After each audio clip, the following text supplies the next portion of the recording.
नमस्कार दोस्तों, मैं हूं सौरभ शर्मा। आप देख रहे हैं भारत 24। दोस्तों, एक खास फिल्म और खास किरदारों और उस खास किरदारों के लिए मैं एक ही चीज कहना चाहूंगा जो मैंने नोटिस की है। और कई बार क्या होता है, कई चैनल्स इंट्रोडक्शन देते हैं, लेकिन मैं इस बार एक एक्शन के साथ उनकी कॉमन चीज को बयां करना चाहता हूं। और वो कॉमन चीज है, ये सभी फ्लावर नहीं फायर है। और आज हमारे साथ स्टूडियो में मौजूद है। आप सभी का बहुत बहुत स्वागत है। थैंक यू सौरभ भाई। विक्रांत भाई, आपसे शुरुआत करना चाहूंगा कि एक और किरदार, एक और फायर उस किरदार के अंदर। वो फायर घुसती नहीं है एक, और दूसरी आग पकड़ती है। अंदर कैसा लगता है जब आप ऐसे किरदार निभाते हैं? खुशी भी होती है, थोड़ी घबराहट भी होती है, और एक सेंस ऑफ जिम्मेदारी भी महसूस होती है। और खास तौर पे जब आप एक ऐसी कहानी लेके आते हैं जो सच्ची घटनाओं पे आधारित होती है।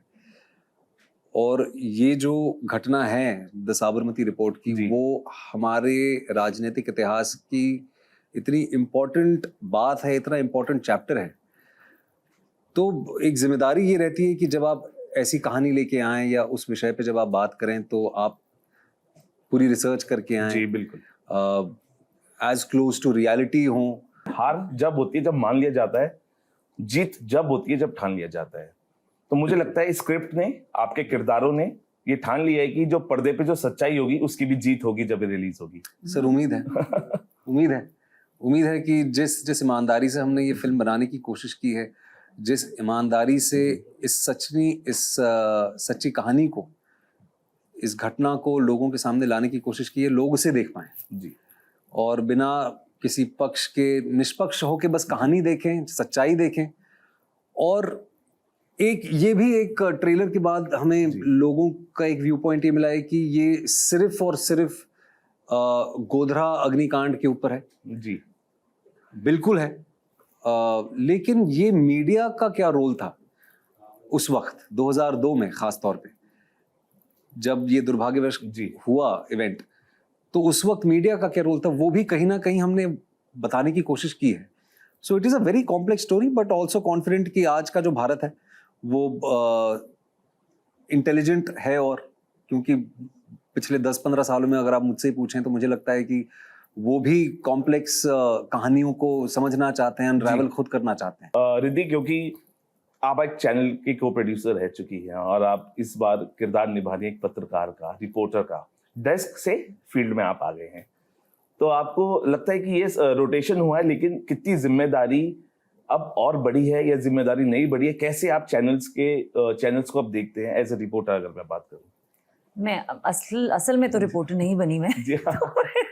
अभी भी एक एक्टर की तरह ही देखती हूँ। लेकिन हाँ, मतलब मेरा बैकग्राउंड रह चुका है कि मैं एक चैनल में काम करती थी, तो वो सारी बातें, तब मैं बहुत यंग थी, तो तब मैंने भी बहुत कुछ देखा था कि कैसे होता है, क्या होता है। मैं भी चकाचौंध रह गई थी और मुझे भी समझ में आया था, अच्छा क्या क्या चीज़ें दिखावा होता है और बहुत छल कपट होता है और बस एंटरटेनमेंट के पीछे भाग रहे हैं। मैं एक एंटरटेनमेंट चैनल में काम करती थी, तो जी बिल्कुल, वो जो मैंने वहाँ से सीखा है वो मुझे ना सिर्फ मेरे इस किरदार के लिए काम आया है, लेकिन मेरी पूरी लाइफ में जो मीडिया में रह के मैंने समय निकाला है एज एन एक्टर, मुझे बहुत हेल्प मिली है। क्योंकि काफ़ी दूध का दूध पानी का पानी हो जाता है जब आप दोनों साइड देख लेते हैं कि यहाँ बबल्स क्रिएट करना बहुत आसान है, लेकिन उतनी जल्दी से वो तोड़े भी जाते हैं। मूवी करने के बाद मेरा, जैसे कि हम सब कह रहे हैं, मेरा जो मेरी जो रिस्पेक्ट है फॉर जर्नलिस्ट वो बहुत बढ़ गई है। क्योंकि बहुत ज़्यादा डिफ़िकल्ट है काम, खास तौर से इन्वेस्टिगेटिव जर्नलिज्म, या जो फील्ड पर जाते हैं लोग, ऑन द फीट होते हैं, ऑन द स्पॉट उनको सोचना पड़ता है और उनको जो कुछ भी हो रहा है उसको समेटना पड़ता है और समझना पड़ता है। बहुत डिफ़िकल्ट है, क्योंकि एथिक्स और मॉरल्स और वैल्यूज़ भी बहुत ज़रूरी हैं इस प्रोफेशन में। तो आई फील जो अब कुछ ही बचे हैं ऐसे जर्नलिस्ट हमारे देश में, मुझे लगता है इस समय, तो जो वो हैं उनको मेरा सल्यूट है। तो ये मूवी में खास तौर से काम करने के बाद वो ज़रूर हुआ है, और बहुत सारी चीज़ों के तरफ आंखें भी खुली हैं। बहुत सारी चीज़ें समझ में आई शूट करते हुए, और जब हम रिसर्च हमारे सामने आई तो ये भी समझ में आया कि अगर एक जर्नलिस्ट सच का साथ ना दे और उसको और ऑडियंस को गुमराह करे, वो आसानी से कर सकते हैं। और वो कितना डेंजरस, वो पावर कितनी डेंजरस हो जाती है फिर। राशि, एक किताब आपके बहुत करीबी है, ओनली लव इज रियल। जी जी। आपको लेकिन लग रहा है इस फिल्म करने के बाद स्क्रिप्ट्स आर आल्सो रियल? देखिए हमारी स्क्रिप्ट तो रियल है, बहुत सी स्क्रिप्ट्स नहीं होती क्योंकि वो फिक्शनल होते हैं accounts, but I think that ये एक रीज़न था कि मैंने ये फिल्म करी, और हम लव ही प्रमोट करना चाहते हैं, ये भी मैं आपको बताना चाहूँगी इस फिल्म के ज़रिए। तो यही है बस, ये एक बहुत बड़ा रीज़न था मैंने ये फिल्म करी। बहुत आसान फिल्म नहीं है ये एक्टर्स के लिए करने के लिए। जब पहली बार आई थी आई एम श्योर हम तीनों के मन में संकोच था कि करनी है नहीं करनी है, ये प्रोपेगेंडा तो नहीं है, बहुत सारे सवाल थे। जी बिल्कुल। लेकिन वो सब शांत हो गए सवाल जब स्क्रिप्ट देखी, रिसर्च मटेरियल देखा, and today I am just proud to be a part of the Sabarmati report. Vikrant भाई, नानावटी शाह पे ये फिल्म बनी है, उसका आधार वही है, लेकिन सिर्फ उस पे नहीं है। सिर्फ उस पे नहीं है, लेकिन इसलिए डिस्क्लेमर आपने लगाया। मैं वही आ रहा था कि सिर्फ उस पे ही है, अगर उस पे ही है तो वो डिस्क्लेमर क्यों?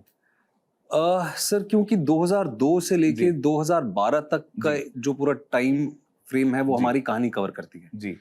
तो चाहे वो नानावटी कमेटी हो या चाहे वो यूसी बैनर्जी कमेटी हो या फिर वो जितनी भी अंतर्राष्ट्रीय पब्लिकेशंस थी या जितने मीडिया हाउसेस थे या पॉलिटिकल पर्सपेक्टिव्स थे, उन तमाम चीज़ों को हमने इस कहानी में लाने की कोशिश की है क्योंकि ये रियल कहानी है और ये बहुत ही महत्वपूर्ण टर्निंग पॉइंट्स हैं 2002 से 2012 का जो 10 साल का टाइम फ्रेम है उसमें।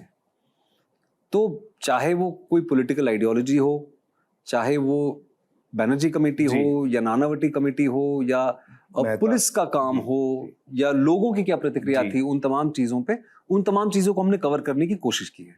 लेकिन अभी आपने सुना होगा जयपुर के कई स्कूल से ये किताबें वापस ली गई और वो पूर्व आईएएस अधिकारी थे हर्ष मंडर की, और वो इसलिए ली गई क्योंकि उसमें दिखाया गया था कि हिंदुओं को अपराधी दिखाया जा रहा है और जलाने वालों का महिमा मंडल किया जा रहा है। कारण क्या है और उस पे निटिग्रिटीज मुझे पता नहीं है अनफॉर्चुनेटली। सर ये सवाल आपका बहुत ही इंटरेस्टिंग है, लेकिन कौन जिम्मेदार है? मेरे ख्याल से हम सभी जिम्मेदार हैं जी।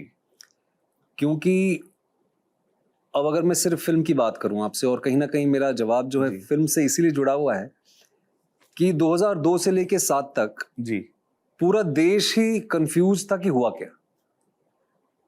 उसमें मीडिया का बहुत बड़ा रोल जी, और ऐसे बहुत से लोग थे जिनको एक्चुअली पता नहीं क्या हुआ, लेकिन 28 फरवरी को क्या हुआ या 27 की रात से जो घटनाएं शुरू हुई, जो दंगे शुरू हुए, जो अनफॉर्चुनेट दंगे थे, जो लोगों की जान चली गई, लोगों की उस पर बहुत ज्यादा नजर थी। साबरमती अग्निकांड जो था उस विषय पे बहुत ही कम, आपको आज के दौर में भी 2024 में इंटरनेट के होने के बावजूद बहुत कम फैक्ट्स मिलेंगे आपको जी। तो बहुत मिसइंफॉर्मेशन बहुत थी। अब कौन कसूरवार है, कौन कसूरवार नहीं है, उसके लिए आप साबरमती रिपोर्ट देखिए 15 नवंबर को। लेकिन हैविंग सेड दैट, लास्टली मैं ये कहूंगा कहीं ना कहीं हम सबका ये कलेक्टिव इग्नोरेंस है। हम सब कहीं ना कहीं उस मिसइंफॉर्मेशन के लिए जिम्मेदार हैं। तो आई थिंक जैसे राशि ने कहा कि हम लव ही, जो प्यार है, जो प्रेम है, वही हम कहीं ना कहीं कहना चाहते हैं इस कहानी के जरिए, एंड 59 लोगों को याद करना चाहते हैं जिनको किसी ने याद नहीं किया। तो ये प्रयास है हमारी तरफ से, उम्मीद है कि लोगों तक पहुंचे। भारत का बेटा हूं, भारत की बात बताऊंगा, लेकिन जब धमकियां मिलती है तो हौसला कहां से आता है? सर हौसला तो है, वैसे अब तक बरकरार है। आता यहाँ से है कि सर कुछ गलत नहीं कर रहा हूँ मेरे हिसाब से। मैं आज भी अपने आप को आईने में देख के I am proud of my self. मेरे घर वालों की तरफ से मुझे अब तक कोई शिकायत नहीं आई है। तो जो लोग मेरे लिए मायने रखते हैं उनको नहीं लगता कि मैंने कुछ गलत किया, और सबसे इम्पोर्टेंट चीज़ है कि मुझे नहीं लगता कि मैं कुछ गलत कर रहा हूँ। लेकिन ये मेरे साथ शायद पहला एक्सपीरियंस है, तो थोड़ी घबराहट भी होती है। But by the end of it, जैसे हमने फिल्म में भी कहा है कि झूठ का कितना भी लंबा दौर क्यों ना हो, करेक्ट, अंत में सच की ही जीत होती है। रिद्धि, क्योंकि एकता से आप बहुत पहले से जुड़े हुए हैं और आपको लगता नहीं है कई बार एक ऐसी स्क्रिप्ट आती है, कल भी ट्रेलर लॉन्च में उन्होंने बहुत ही बेबाकी से अपने सवालों का जवाब दिया, लेकिन कई बार होता है ना एक किरदार ऐसा मिल जाता है अंगारों पे नंगे पैर चलने जैसा हो जाता है। तो आपको लग रहा है कि अंगारों पे अगर मैं चली हूँ, शुरुआत की है और वो हिम्मत जुटाई है जो एक्टर को हमेशा जुटानी भी चाहिए, अब वो सिलसिला रुकेगा नहीं, और अगर ऐसी सच्चाई वाली जो स्क्रिप्ट आएंगी तो रास्ता कितना भी बड़ा हो अंगारों का, मैं आप पैदल चलने के लिए तैयार। बिल्कुल, मतलब ऐसा नहीं है कि ये फिल्म करी उसके बाद मैं काफी सालों से ऑनेस्टली बहुत सारी इंग्लिश फिल्में देख रही हूँ जहाँ वो अपनी कंट्री की, अपने देश की बहुत सारी ऐसी कहानियां बताते हैं कि क्या मूवमेंट्स हुए क्या, और हमें उनकी हिस्ट्री के बारे में इतना कुछ पता होता है। करेक्ट। और हम इतना गर्व, हम बोलते हैं फेवरेट फिल्म ये वो, ऐसे ऐसे बात करते हैं। तो मुझे लगता है कि हाई टाइम हमारा देश भी अपनी हिस्ट्री और उसके छोटे छोटे पन्ने जहाँ बहुत रेवोल्यूशन हो चुका है, यू नो, छोटी सी बात होती है जिस जो इतना कुछ कर देती है। और ऐसी बहुत सारी कहानियां हैं, बहुत सारे लोग हैं जिन्होंने बहुत कुछ किया है। मैं पर्सनली उनके बारे में पढ़ रही हूँ ताकि मैं ही खुद स्क्रिप्ट लिख लूँ, और फिर मैं अगर कुछ बन जाऊं तो मैं ही बोलूं प्लीज ये बनाते हैं, किसी को भी बोलूं। तो मैं सच में चाहती हूँ द साबरमती रिपोर्ट अच्छी रिसीव हो, लोगों को पसंद आए, हिट हो, क्योंकि हमें ज़रूरत है हमारे देश की कहानियों को जानने की, सच को जानने की, क्योंकि इतने सालों से हमने नहीं किया है वो। हमने ना अपने आप को सेलिब्रेट किया है, ना अपने हिंदुत्व होने को सेलिब्रेट किया है, ना अपने कल्चर को सेलिब्रेट किया है। यस, हमने शादी वाला माहौल ज़रूर दिखाया है, लेकिन जो हमारी नियति है, जो हमारी मिट्टी है, जो जहाँ से वो लोग आते हैं जिन्होंने बस काम किया, यू नो, जो ऑर्डिनरी लोग जिन्होंने बस काम किया और वो आगे बढ़ गए और उससे एक रेवोल्यूशन हो गया, एक मूवमेंट हो गया, वैसी कहानियां बताना बहुत ज़रूरी है हमारे देश के यूथ के लिए, ताकि वो भी प्रेरणा ले सकें। और यू नो, एक होता है ना, आप रास्ता नहीं पकड़ पाते हैं क्योंकि आपको पता ही नहीं सही रास्ता कौन सा है। तो अगर हम ऐसी कहानियां बता पाएंगे तो लोगों को लगेगा कि हाँ यार, सच का साथ देने से अच्छा होता है। और हिम्मत, यू नो, जैसे विक्रांत ने कहा कि हौसला तो बहुत है, तो वो जो उनके अंदर हौसला है वो बहुत सारे लोगों के बीच में होना चाहिए हौसला। तो रिद्धि, मैं आपको ये कह सकता हूँ कि रिद्धि वो दरिया है जो अपना रास्ता खुद ही ढूंढ लेती है। जी, मतलब और जिस स्क्रिप्ट के जरिए आप अपना रास्ता ढूंढ रहे हैं, मुझे लगता है वो काबिले तारीफ है। Thank you so much. राशि, 12th की टॉपर आप रही जी। और कॉपी राइटर हमेशा से एड फिल्म्स के आप बनना चाहती थी। नहीं, मैं IAS बनना चाहती थी, बट बीच में एक ऐसा एक दौर भी था। लेकिन 12th क्लास तक जब आपने टॉप किया, ऐसे सब्जेक्ट्स जब किताबें गलत पढ़ाई जा रही है, वापस ली जाती है, जयपुर में जैसा हो रहा है, कुछ ऐसा आपने महसूस किया कभी अपनी जर्नी में, पढ़ाई में? और अगर आपको मौका मिला एज अ कॉपी राइटर, किस मुद्दे पे राशि अपनी कलम उठाएंगी? कॉपी राइटर नहीं, IAS ऑफिसर। अगर आपको मौका एज कलम उठाए, कौन से उस पे कलम उठाएंगी कहानी लिखने के लिए? देखिए, मुद्दे तो बहुत सारे हैं हमारे देश में। बहुत सारे मुद्दों पर लिखा जा सकता है, लेकिन फिलहाल मैं साबरमती रिपोर्ट से रिलेटेड टॉपिक पे बात करूंगी। मैं भी हैरान हूँ कि जब मैं 11th-12th में थी तो इन राइट्स के बारे में हमारी बुक्स में कुछ नहीं था, और आई थिंक ये 2002 में हुआ जी। और मैं 11th-12th में थी शायद 2008-2007 में, और हमारी किताबों में कोई मेंशन नहीं था राइट्स के बारे में। और मैं पॉलिटिकल साइंस की स्टूडेंट थी और मैंने इंडिया टॉप किया था political science. Yes, that's why मैंने जी। तो मुझे पता है कि मेरी किताबों में ऐसा कुछ नहीं था, जो बहुत ही शर्मनाक बात है। इसके बारे में चर्चा होना चाहिए था। वर्ल्ड पॉलिटिक्स का मेंशन था, लेकिन इंडियन पॉलिटिक्स एक बहुत ही छोटा टॉपिक था उसमें। तो अब जाके इतने साल बाद ऐसा लगता है जैसे आंखें खुली हैं कि इसकी बात क्यों नहीं की गई। मेरी जनरेशन में मेरे दोस्तों को इसके बारे में कुछ नहीं पता। मेरी फैमिली में कन्फ्लिक्टिंग ओपिनियंस हैं, जिन्होंने न्यूज़ का सहारा लेके उन्होंने अपने पॉइंट ऑफ व्यू बनाए, लेकिन किसी को सच्चाई नहीं पता, किसी को नहीं पता वो कहाँ से शुरू हुआ। तो एक शर्मनाक बात है कि हमें पता ही नहीं है कि हमारे देश में हुआ क्या, शुरुआत कहाँ से हुई। तो आई थिंक मैं अभी भी एक स्टूडेंट हूँ और मैं अभी भी सीख रही हूँ, और शायद मैं लाइफ भर सीखती रहूँगी। बट आई होप कि जैसे विक्रांत ने कहा कि उनमें गट्स हैं, आई होप और एक्टर्स भी गट्स लेके आगे बढ़ें और ऐसी स्टोरीज बनाने की हिम्मत रखें, क्योंकि सच का जो रास्ता है वो बहुत कठिन होता है और बहुत कम लोग उसको ले पाते हैं। और एकता को भी थैंक्स करना चाहूँगी कि उन्होंने इतनी हिम्मत जुटा के यू नो ये प्रोजेक्ट साथ में, और उन्होंने ये भी बोला था कि मुझे कुछ फर्क नहीं पड़ता इसका बॉक्स ऑफिस क्या होता है, मुझे सिर्फ ये कहानी बतानी है, मेरे देश के लिए मुझे ये कहानी बतानी है। तो आई होप कि ऑडियंस भी जब ये देखे और हमारे इंटरव्यूज देखे और जाने कि हम एक्चुअली में क्या बोल रहे हैं, क्योंकि आजकल उनके भी ओपिनियंस बहुत लेफ्ट और राइट हो गए हैं, किसी का बैलेंस व्यू पॉइंट नहीं है। तो आई होप कि वो फिल्म देखें और फिर जज करें। राशि, आप ही की बात पे कहना चाहूंगा, विवेकानंद जी की एक लाइन याद आ गई, अगर आप जिस रास्ते पे जा रहे हो उस रास्ते पे मुसीबत ना आए तो समझ लेना रास्ता बेकार है, जी। और अगर मुसीबत आ जाए समझ लें आप सही रास्ते पे जा रहे तो हो। हम सब सही रास्ते पर हैं। क्या बात। लेकिन सर जब हम हिम्मत जुटाते हैं, कहते हैं ना हिम्मत जुटाइए, जी बहुत सारे प्रोड्यूसर जुटा लेते हैं एक तरह से, और भी बहुत सारे प्रोड्यूसर्स जुटाई, ताशकंद फाइल्स आई, कश्मीर फाइल्स आई, अब साबरमती रिपोर्ट है। लेकिन जब आप आवाज उठाते हैं कि आप की सच्चाई सामने लाइए, लेकिन जब सब सच्चाई सामने लाते हैं कई लोगों को हजम नहीं होती, और जिनको हजम नहीं होती आपके नजरिए से, क्योंकि आप एक किरदार ऐसा निभा रहे हैं, वो कौन लोग होते हैं? सर ये वही लोग हैं जो अपनी लेंसिंग नहीं छोड़ना चाहते हैं, जो अपना बैगेज नहीं छोड़ना चाहते हैं। ये वो लोग हैं जो सच्चाई का सामना नहीं करना चाहते हैं, और हमारे समाज में अनफॉर्चुनेटली ऐसे बहुत लोग हैं। लेकिन उनके कारण आप चुप तो नहीं बैठ सकते ना। अगर ये एग्जिस्ट करता है तो एक बहुत बड़ी मात्रा है जो सच्चाई को जानना चाहती है, देखना चाहती है। और सिनेमा और समाज हमेशा कहते हैं, इंग्लिश में कहते हैं ना, cinema and society have always gone hand in hand. Correct. They both represent each other, they represent the times they belong to. तो है एक छोटा सा मार्जिन है जो सच्चाई नहीं देखना चाहता, लेकिन एक बहुत बड़ा वर्ग है जो सच्चाई देखना चाहता है, सिनेमा के माध्यम से एंटरटेन भी होना चाहता है, पर इन्फॉर्म भी होना चाहता है। तो आज वो वक्त है, और आपने ये बात बिल्कुल सही कही है कि पिछले 10 सालों में हम वो बहुत सारी कहानियां कह पा रहे हैं जिनके बारे में लोगों को पता ही नहीं था। पता ही नहीं है, बिल्कुल। और साबरमती रिपोर्ट उनमें से एक ऐसी कहानी है। लेकिन ये वही लोग हैं जो आपको फोन करके थ्रेड देते हैं, वही लोग हैं जो हजम नहीं कर पा रहे हैं, और थ्रेड देके क्या कहते होंगे सर? ये बहुत इंटरेस्टिंग सा होता है, बिकॉज आप एक कलाकार हैं, आप अपना किरदार निभा रहे हैं, आप ना लेफ्ट के हैं ना राइट विंग के हैं ना पॉलिटिकल लीडर हैं, लेकिन जब आप एक किरदार निभा के कुछ लोगों को समझाना चाहते हैं कि सच्चाई क्या थी, वो लोग क्या कहते होंगे धमकियां देके, वो थ्रेट आती होंगी वो कि किरदार मत निभाइए। सर ये वो लोग हैं जिनकी हम बात कर रहे हैं जो सच्चाई नहीं देखना चाहते हैं। ये वो लोग हैं जिनके पास, जिनके मन में, जिनकी रूह में प्री कंसीव नोशन है। ये वो लोग हैं, जैसे मैं फिर से दोहरा रहा हूं, ये वो लोग हैं जो जात पात हिंदू मुसलमान के उस पे बट चुके हैं, बिखर चुके हैं।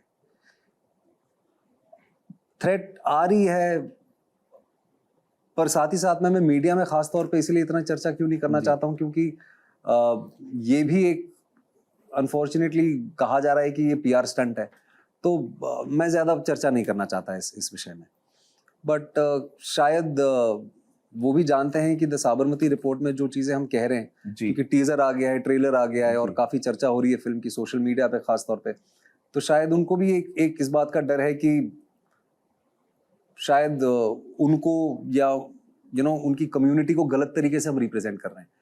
मेरा सबसे यही कहना है कि आप पहले फिल्म देखिए, उसके बाद अगर आप चर्चा करना चाहेंगे तो हम आपके सामने हाजिर हो जाएंगे। रिद्धि, आप पत्रकार का क्योंकि किरदार निभा रहे हैं, बहुत सारे पत्रकार उस वक्त भी थे, तो कोई पत्रकार का रेफरेंस लेके या किसी की सोल हम उस पत्रकार के अंदर आपकी है जो उस समय था और आपने उसके रेफरेंसेस लिए हों? जी, जर्नलिज्म के ऊपर कहानी है, तो पत्रकारों से डेफिनेटली रेफरेंसेस लिए और देखा उस समय माहौल क्या था, वो देखना बहुत ज़रूरी था। क्योंकि हम मीडिया को दर्शा रहे हैं, हम ये बताना चाहते हैं कि मीडिया का क्या रोल था इस पूरी दुर्घटना में। तो डेफिनेटली हमने रिसर्च ना सिर्फ इस दुर्घटना पे की, पर ये भी की कि मीडिया क्या कर रहा था, कैसे प्रेजेंट हो रहे थे, क्या न्यूज़ चैनल्स थे, कौन क्या बोल रहा था, वो सारी बातें। और देखिए, हम भी जब ये रिसर्च कर रहे थे, मैं रिसर्च कर रही थी, तो कितनी सारी चीज़ें खुल के सामने आती हैं, क्योंकि जब आप चीज़ें होते हुए देखते हैं तब आप उसको एनालाइज नहीं कर रहे होते। लेकिन हम रिसर्च देख रहे थे क्योंकि हमें फिल्म बनानी थी, तो तब हमें समझ में आया, अरे पर ये तो ऐसे हुआ है, अब हम वो बदल तो नहीं सकते। जो जैसा हुआ था, जिसने जैसा किया था, हमें वैसा ही दिखाना है, और हमने वही किया है। जी, आपको आई होप एक नहीं, दो नहीं, कई पत्रकारों की झलकियां दिखनी चाहिए, क्योंकि मुझे लगता है मेरा किरदार एक सिस्टम को रिप्रेजेंट करता है, और एक वो बहुत ज़रूरी है हमारी ऑडियंस के लिए समझना। क्योंकि मैं सच में ये कहना चाहती हूँ, है ये एक चैनल ही और ये मीडिया पे ही मैं बोल रही हूँ, लेकिन मैं ऑडियंस को सच्ची में कहना चाहती हूँ कि आज की इस दुनिया में जहाँ सोशल मीडिया इतना ज़्यादा बढ़ चुका है कि हम एक मिनट एक न्यूज मानते हैं, फिर दूसरे मिनट न्यूज छोड़ देते हैं, फिर तीसरे मिनट बहुत बहुत ज्यादा फिकल हो चुके हैं हम खुद एज ऑडियंसेस। तो मैं ये हमारी ऑडियंस को कहना चाहूंगी कि प्लीज आके देखिए ये फिल्म और देखिए मीडिया आपको कैसे मैनिपुलेट कर सकता है, और ये समझना बहुत जरूरी है। मैं ये नहीं कह रही कि वो करता ही है, लेकिन अपनी आंखें खोल के फिल्म देखिए, अपनी आंखें खोल के हमारे किरदारों को देखिए, हम जो कह रहे हैं, हमें जो कहा जा रहा है किरदारों को, वो देखना आपके लिए बहुत ज़रूरी है, क्योंकि आपके साथ बहुत कुछ हो रहा है जो जिस पे हमारा कोई कंट्रोल नहीं है। हम ये फिल्म लेके आएंगे, एक सच्ची घटना पे आधारित है, लेकिन हम आपसे कुछ कहना चाहते हैं, क्योंकि मीडिया आज भी है और अब तो बहुत ज़्यादा बढ़ गया है, इतने 1000 चैनल्स हो गए हैं, तो 1000 तरीके की बातें हो रही हैं और बहुत कुछ, सब कुछ नंबर 1 है, सब कुछ सच है, सारे फैक्ट्स हैं, सब लोग ही मतलब झूठ है ही नहीं। अच्छा, भाई भी क्योंकि 8 से 10 वाले स्लॉट को लेके काफी टेंशन में रहते हैं और बात भी करते हैं, लेकिन ये है कि देखिए कहते हैं ना कि बात करोगे तो बात बनेगी, और आपने बात की है तो अब देखिए बात कहाँ तक जाती है, और मैं यही उम्मीद करता हूँ कि ये बात आगे तक जाए और लोग समझें इस चीज को। राशि, क्योंकि योद्धा आपने करी थी, अब मैंने उसको रेक्टिफाइड कर दिया है इस किरदार को देख के तो आपको लग रहा है कि ये एक किरदार भी है, लेकिन एक योद्धा भी है जो चीजों के बीच में लड़ रहा है, अपने आप को ढूंढने की कोशिश कर रहा है, खबरों को ढूंढने की कोशिश कर रहा है, सच्चाई को ढूंढने की कोशिश कर रहा है। उसके बीच में मंझे हुए योद्धा की तरह आप मुझे लग रहे हैं। जी, मैं साबरमती रिपोर्ट में योद्धा हूँ। देखिए, मैं एक आम आदमी की आवाज हूँ जो कंफ्यूज्ड है कि वो क्या समझे, वो कौन से सच के पीछे जाए, क्योंकि दोनों तरफ ऐसा लगता है दोनों सच हैं। तो आप कौन से सच के पीछे जाएंगे? पर्सपेक्टिव्स हैं सच्चाई के बहुत सारे, कहीं ना कहीं आप खो जाते हैं उन पर्सपेक्टिव्स में। तो मेरा किरदार इस फिल्म में 2 पक्ष हैं, और मैं उस सेंटर में खड़ी हूँ कि मैं यहाँ राइट में जाऊँ कि मैं लेफ्ट में जाऊँ, जैसे बहुत